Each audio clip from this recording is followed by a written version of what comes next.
La biodiversité joue un rôle essentiel dans notre quotidien, que ce soit par les ressources qu'elle procure, alimentation, médicaments, par son rôle dans la régulation du climat et des catastrophes naturelles, la filtration de l'eau ou la pollinisation.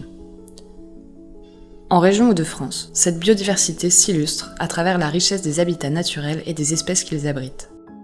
C'est crucial de suivre la diversité des éléments naturels, donc faune, flore, fonge, simplement parce que du coup on va pouvoir évaluer l'évolution de ces milieux.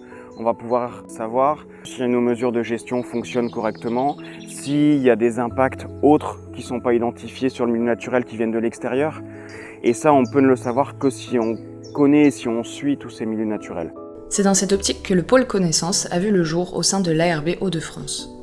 Stocker, gérer, diffuser et valoriser la connaissance sont les principales missions du pôle.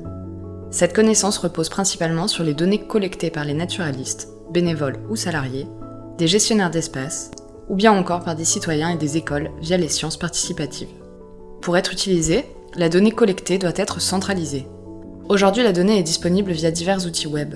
Demain, l'ensemble de la donnée sera accessible sur la plateforme régionale du SINP, dans le respect de l'open data.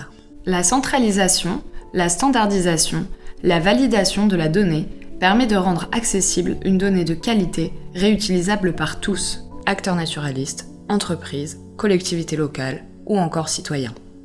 Passer de la donnée brute à des indicateurs renseignant sur l'état de la biodiversité et son suivi est une des missions de l'Observatoire régional de la biodiversité des Hauts-de-France. Les principaux types d'indicateurs évalués sont classés en 3 catégories, état, pression et réponse. Alors l'état, ça permet de donner un état de référence, soit spatial, les Hauts-de-France par rapport à la France, soit temporel, les Hauts-de-France par rapport à il y a 20 ans. Les indicateurs de pression servent à mettre en évidence ce qui nuit à notre environnement, et tandis que les indicateurs de réponse permettent d'évaluer les efficacités des mesures de gestion. Ces indicateurs nourrissent la réflexion territoriale sur notre patrimoine naturel.